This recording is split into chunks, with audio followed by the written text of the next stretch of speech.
Saludamos a Alex Gálvez, abogado especialista en migración. Abogado, gracias por estar aquí, bienvenido. Hola, gracias por tenerme. ¿Le sorprende que ahora Donald Trump esté apuntando no solo contra quienes se encuentran de manera irregular en Estados Unidos, sino ahora con los nacidos en Estados Unidos o que tengan la nacionalidad estadounidense? No me sorprende en la mínima parte porque este presidente está utilizando todas las herramientas a su disposición para poder efectuar deportaciones masivas, y eso no solamente a los que están aquí indocumentados, pero también a los que son residentes permanentes y también a esos que naturalizaron o, como han escuchado con la Corte Suprema, también de ciudadanía por nacimiento de papás indocumentados o papás mixtos. No me sorprende lo mínimo, y también deberíamos de esperar que va a haber más noticias en cómo va a usar la nueva propuesta económica que acaban de pasar en el Congreso para añadir billones de dólares o quizás cientos de millones de dólares para poder efectuar estas deportaciones en términos de más cortes, más oficiales, más fiscales, más jueces y más cárceles, para efectuar la promesa que dio a sus seguidores: deportaciones masivas en todos aspectos. ¿Cuál es la estrategia, abogado? Se lo pregunto porque usted hace alusión a esta decisión de la Corte Suprema de Justicia que de alguna manera le daba luz verde a Donald Trump en su propuesta de eliminar la ciudadanía por nacimiento y quitar además las controversias judiciales que se han ganado por esta decisión, por ir aparentemente en contravía de la Constitución, y ahora llega también esta decisión de apuntar contra los naturalizados.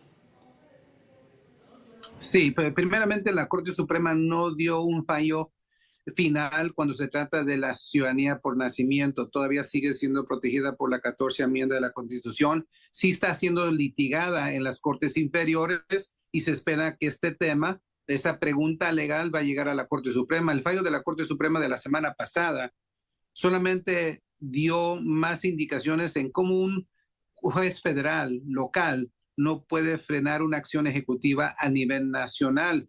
Pero no hay ninguna duda que esta es otra herramienta que el presidente va a tratar de utilizar para efectuar acciones ejecutivas en el país cuando se trata de temas inmigratorios. Ahora también se escuchó noticias que el presidente va a expandir el departamento de denaturalización.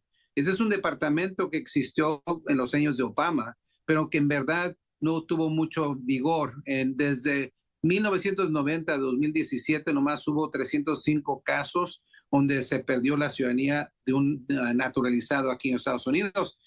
Es muy difícil comprobar un caso que resulta en la denaturalización de la ciudadanía de un individuo, pero lo que está haciendo este presidente le va a añadir millones de dólares, va a expandir este departamento, va a hacer un enfoque en los próximos 3 años y medio, y la meta obviamente es también atacar a esos que obtuvieron la ciudadanía por naturalización. Necesito que respiren, porque comprobar y montar un caso con evidencia sólida es muy difícil, y para también llegar a un resultado exitoso. O sea, la administración va a tener un tiempo muy difícil, pero esto nos da una indicación en la disposición de esta administración, que no hay ninguna parte en el mundo de migratorio donde alguien no está libre de lo que quiere hacer el presidente. Ya hasta los ciudadanos deberían de tener miedo, porque se va a enfocar en cómo va a ser la vida de ellos también en cuadritos, aunque no sea exitoso, pero sí le va a añadir millones de dólares a expandir este departamento para poner más escrutinio hasta en las ciudadanías de mucha gente que ha tenido la ciudadanía por años o décadas. Ahondemos en esto de la desnaturalización, abogado, que básicamente es la pérdida de la ciudadanía estadounidense obtenida por un extranjero a través de un proceso de justamente naturalización. Entre 2008 y 2020, el Departamento de Justicia presentó un total de 228 casos, el 41% de ellos, es decir, 94 bajo el primer mandato de Trump. En total, la población naturalizada en Estados Unidos supera los 25 millones según el Instituto de Política Migratoria.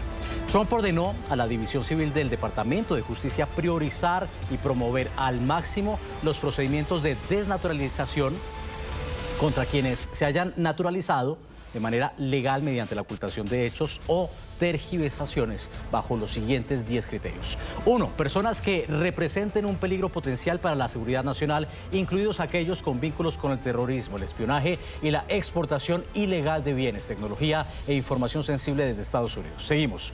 Sospechosos de tortura, crímenes de guerra y otras violaciones de derechos humanos, relacionados con organizaciones criminales transnacionales y carteles de la droga. Aquellos que cometieron delitos graves sin haberlo revelado durante el proceso de obtención de la ciudadanía. A continuación, vemos otra seguidilla más de criterios. Implicados en trata de personas, delitos sexuales o actos violentos. Participantes en fraude financiero contra Estados Unidos, como el programa de protección de nóminas, el Medicaid o el Medicare. Responsables de fraudes financieros contra particulares, fondos y corporaciones.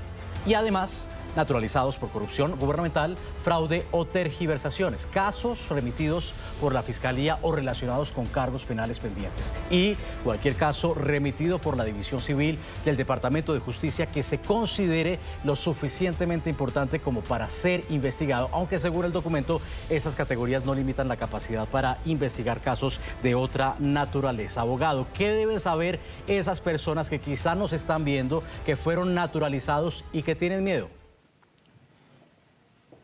Hay 24.5 millones de ciudadanos que naturalizaron.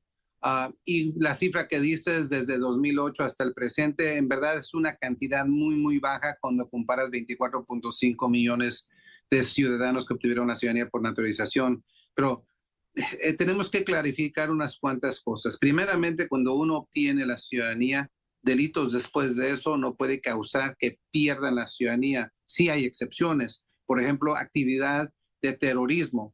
Si uno es hallado culpable por terrorismo, el gobierno puede concluir que siempre fue miembro de ese grupo terrorista antes de que se hizo ciudadano y que eso fue fraude cuando sometió la aplicación y no divulgó su membresía en ese grupo terrorista. Pero delitos antes de la ciudadanía, si se expuso, si se dijo en la aplicación y de todos modos el gobierno aprobó la ciudadanía, eso no es base para quitarle la ciudadanía. Y eso es un punto muy grande. Quitar la ciudadanía de alguien solamente puede suceder si cuando aplicó no divulgó, ocultó los delitos, y por esas razones, por el oculto material, el fraude tiene que ser material a la ciudadanía. Si eso se ocultó y causó que le dieran la ciudadanía, el gobierno puede regresar y quitarle la ciudadanía, pero delitos después de la ciudadanía que no sean de terrorismo no causa que pierda uno la ciudadanía.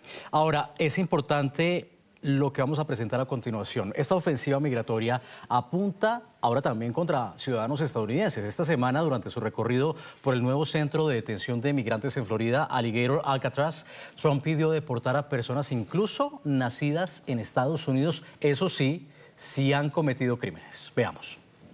Pero también tenemos mucha gente mala que ha estado aquí durante mucho tiempo, gente que golpea a la gente en la cabeza con un bate de béisbol por detrás cuando no están mirando y los mata, la gente que te apuñala mientras caminas por la calle. No es nuevo en nuestro país, es algo viejo, muchos de ellos nacieron en nuestro país. Creo que también deberíamos sacarlos de aquí si quieren saber la verdad, así que quizás ese sea el próximo trabajo.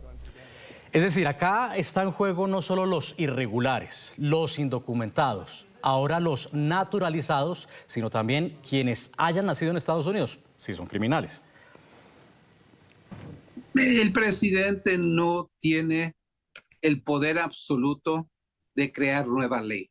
Simplemente porque un presidente dice algo no quiere decir que es ley, y no tiene la autoridad que él diga que personas que han nacido aquí pero han sido delincuentes que merecen ser sacados de este país. Bueno, por eso existe la Constitución, por eso es una democracia. Él no tiene el poder absoluto, él no es la rama judicial. Yo pienso que mucho de lo que dijo en esa declaración es solamente una postura política para que los apoyadores de él se sientan que él está cumpliendo con las promesas políticas cuando corrió por la presidencia la segunda vez. Y mucho de lo que él dijo ahorita, quizás todo, no está fundado en la ley, es una opinión de una persona que es presidente, pero eso no vivimos en una dictadura, todavía tienen derechos los que nacieron aquí. Y si naciste aquí, cometes el delito más feo del mundo, no te pueden deportar, estás protegido bajo la Constitución. Pero es el tipo de administración que estamos viviendo ahorita, y por esas razones sí deberíamos de tener mucha cautela, también mucho miedo, que este presidente está dispuesto en respetar las normas de las leyes de migración y de la Constitución para poder llegar a su meta. Por eso tenemos que estar muy preocupados, y también tenemos que poner mucha atención a las decisiones que vienen de la Corte Suprema, porque parece que el Congreso no lo va a poner al presidente a contable de las acciones. Ahorita, en verdad, lo único que tenemos para proteger nuestros derechos es la Corte Suprema. Y con una mayoría conservadora, 3 de esos jueces nombrados por el propio Trump, ¿eso podría pasar en la Corte Suprema? Sí, yo pienso que yo todavía tengo esperanzas de la Corte Suprema, aunque la mayoría es conservador, porque deberían de aplicar la ley de una manera imparcial. Y yo todavía quisiera creer que la democracia aquí todavía sigue siendo fuerte, aunque tenemos un Congreso que es complícito con el presidente, y ojalá que sí, pero tengo muchas esperanzas que la democracia va a sobrevivir, aunque estamos viviendo tiempos muy difíciles y estamos viendo que un presidente está dispuesto en atacar los derechos civiles de inmigrantes, indocumentados, residentes y ciudadanos. Yo pienso que la Corte Suprema va a ponerlo en jaque. Y eso lo vamos a saber pronto, porque recuerden que este tema y la pregunta legal de ciudadanía por nacimiento va a llegar a la Corte Suprema. Todos los jueces que han considerado esta pregunta han fallado en contra del presidente. Quiere decir que la Constitución sigue siendo seguida. Si la Constitución dice que eres ciudadano al partir de nacimiento aquí, irrespectivo de papás mixtos o papás indocumentados, la Constitución te garantiza que vas a ser ciudadano si naces aquí en los Estados Unidos. Si la Corte Suprema decide en lo mismo y sigue la Constitución, me va a dar mucha fortaleza y esperanza que este presidente no va a tener la última palabra cuando se trata de la ley. Bueno, cuando usted decía que estos son mensajes que emite a manera de opinión Donald Trump para su base de seguidores, me hizo recordar 2 casos relacionados, aunque separados, que sonaron bastante esta semana. Uno, el de un antiguo aliado, Elon Musk, quien dirigió el Departamento de Eficiencia Gubernamental, pero que ahora lo critica por su megaproyecto fiscal y ahora promete un nuevo partido. El presidente amenazó con deportar al dueño de Tesla, sudafricano por nacimiento, pero con la ciudadanía estadounidense desde hace más de 20 años. Veamos. No lo sé, creo que hay que mirarlo. Quizás tengamos que mandarle Dodge a Elon. ¿Sabes qué es Dodge? Dodge es el monstruo que podría tener que volver y devorar a Elon. ¿No sería terrible? Y el otro caso, el de Zoran Mamdani, que esta semana ganó la nominación demócrata para competir por la alcaldía de Nueva York. El aspirante, nacido en Uganda y naturalizado estadounidense en 2018, acusó a Trump de querer deportarlo por desafiar a ICE. Zoran Mamdani en su discurso de nominación dijo que desafiaría a ICE y no permitiría que arrestaran a extranjeros delincuentes en la ciudad de Nueva York. ¿Cuál es el mensaje para comunistas como Zoran Mamdani? Bueno, pues entonces tendríamos que arrestarlo. Mire, no necesitamos un comunista en este país. Donald Trump dijo que deberían arrestarme, dijo que deberían deportarme, dijo que yo dije que deberían desnaturalizarme y dijo esas cosas sobre mí.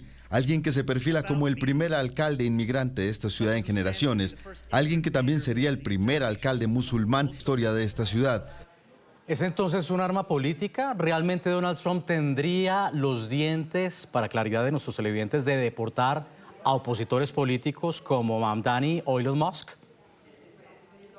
Mire, el Departamento de Migración y los jueces de migración, tristemente, están bajo el poder de la rama ejecutiva. Los jueces de migración son los únicos jueces en todo el país de Estados Unidos que no están bajo la rama judicial. El presidente tiene poderes extraordinarios de poder deportar. Lo vimos este viernes en cómo arrestó al hijo del boxeador Julio César Chávez, aunque tenía una aplicación de residencia permanente, lo arrestaron y están iniciando procedimientos de deportación expedita. No hay ninguna duda que el presidente puede arrestar a cualquier persona, casi digo, si es residente o indocumentado. Lo vimos con los estudiantes que tenían visas, lo vimos con estudiantes que tenían residencia permanente también. Sí, es algo para abrir los ojos, sí tiene mucho colmillo. No voy a decir que que estas personas están bajo ningún problema, y más si es ciudadano se va a hacer más difícil porque él va a tener que pasar un proceso de desnaturalización, y eso solamente puede suceder en una corte federal. Pero para una persona que sea residente permanente, que tenga visa de estudiante, DACA o algo que no sea ciudadanía, sí corren un riesgo muy grande cuando se trata de ser arrestados y ser puestos en procedimientos de deportación. Vea, usted tocó el tema de las visas estudiantiles que generan mucha preocupación. Ya debía concluir, pero le hago nuevamente esta pregunta enfocada ahora en los estudiantes. ¿Qué deben saber quienes tienen un visado estudiantil hoy por hoy en Estados Unidos cuando han visto, por ejemplo, un caso como el de Mahmoud Khalil, a quien el gobierno amenazó con deportarlo y quien estuvo detenido hasta que la justicia intervino? Sí, yo pienso que cualquier estudiante que esté aquí en los Estados Unidos con una visa tiene que tener mucha cautela en los movimientos que hacen, especialmente en las redes sociales. Sí hemos tenido unos fallos en favor, como por ejemplo de la Universidad de Harvard. Sí, al fin del día fue un resultado muy bueno para ese estudiante que estuvo detenido por meses, que acabó de salir. Pero eso les da un ejemplo del poder extraordinario que tiene un presidente si es que caes bajo la mira de él. Y por esas razones ahorita, si tienes una visa de estudiante, ten mucho cuidado en las organizaciones que te asocias, qué tipo de manifestaciones participas, y sobre todo lo que pones en las redes sociales. Ten mucho cuidado. Desgraciadamente, aunque vivimos en Estados Unidos, donde supuestamente tenemos la libertad de expresión, este presidente ha tomado la posición que esa libertad de expresión no aplica para todos. Abogado, seguro muchos de nuestros televidentes encontraron este diálogo muy enriquecedor. A usted gracias por habernos acompañado. A ustedes.